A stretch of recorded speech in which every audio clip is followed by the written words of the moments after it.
sequence are part of the title. In respect to the filmmaker, respect to Spike Lee, that's how he wants the title to be. I will have the title like that in this video. So the YouTube algorithm might bury the video, might demonetize it, I don't know. We'll see what happens.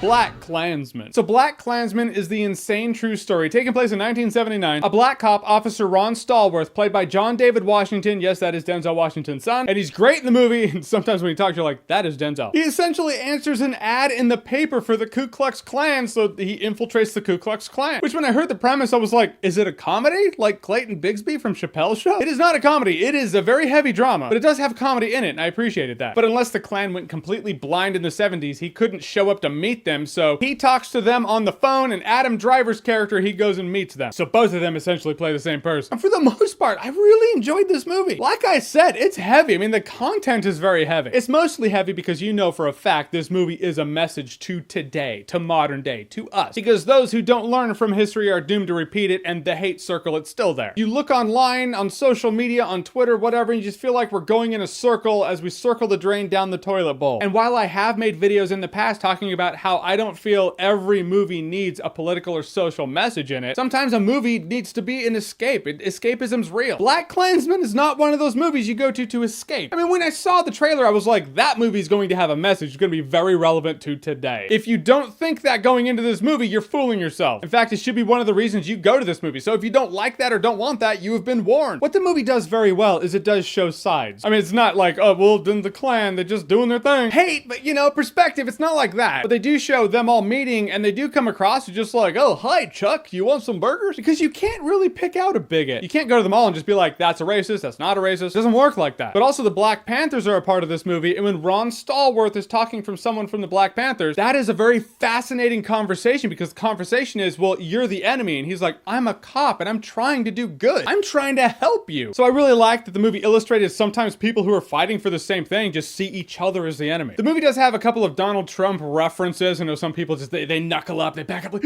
when they hear that. But I felt like it was within character. David Duke in this movie, played by Topher Grace, I thought he did a great job too. David Duke being the former leader of the Ku Klux Klan. But David Duke in real life has said he likes Trump. Like, he's advocated for Trump. So when David Duke in this movie makes a reference about one day someone will be in office that makes America great again, I don't think David Duke said the words "Make America Great Again" in 1979. Obviously, David Duke likes Trump, so he must have had something in his mind at some time that Trump would then later say that would click with him, so it's just showing that connection. So it's within character. It's not like the Purge marketing department trying to play up the Make America Great Again thing where I'm like, that's a MAGA hat, and the Trump administration is not gonna make the Purge happen. You're just overreaching, Purge movies. I do feel things got really real in the end credits, but I also feel like he really stuck that landing with the end credits, or it was right before the end credits. It shows real footage of recent times, and you're forced, it just gives you pause. You have to think about it. It was like Spike Lee was like, no, we're gonna have this conversation because we've been having the conversation for a little over 2 hours now. Here's the cherry on top. I mean, you have to ask after that shit in Charlottesville, Virginia, like, why couldn't the president just get up there and be like, all black people out there know this. We are not going back in time. Please do not be afraid of that. We are moving forward. We are a progressive nation.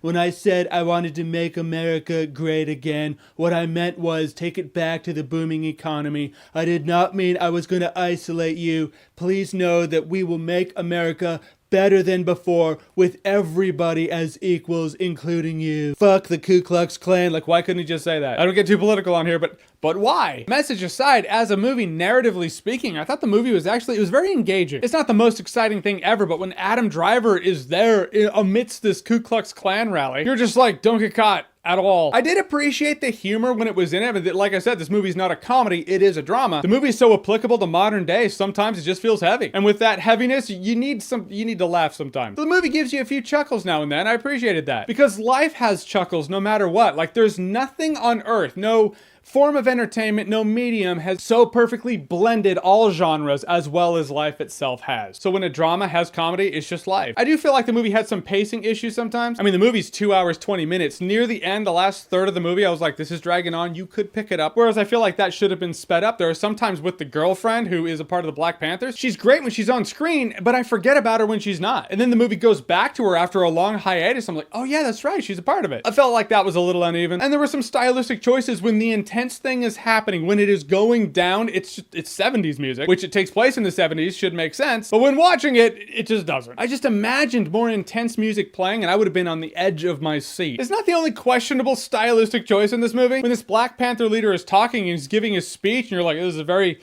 engaging speech. But it cuts to the audience listening to it, but it's not the audience really. It's certain heads in the audience that are like fading in and out. It was just a strange call. Guys, in the end, I really enjoyed BlacKkKlansman. It's an insane tale that's a true story. Everyone did a great job in it. Adam Driver's fantastic. John David Washington, want to see more of him. The movie's not perfect, but it sticks to the landing of its message. It was engaging. It was thrilling at times, and I personally thought it was a great time. No alcohol required. There was actually a really great philosophical moment that lends itself to a debate in here. Because talking about this movie, Birth of a Nation, I've never seen it, but apparently it really empowered the Ku Klux Klan. So this movie changed the world, in which case you could argue art changes reality. But the phrase has always been, art imitates reality. So if reality is changed by art, but then art imitates reality, it's just very circular. It's like the source of the reflection becoming the reflection, and just goes back and forth. That is another conversation for the people to have at their whim. Alright, so BlacKkKlansman, have you seen it? What did you think about it? Whatever you thought, comment below, let me know. And as always, if you like what you've seen here and you want to see more, click right here to see more.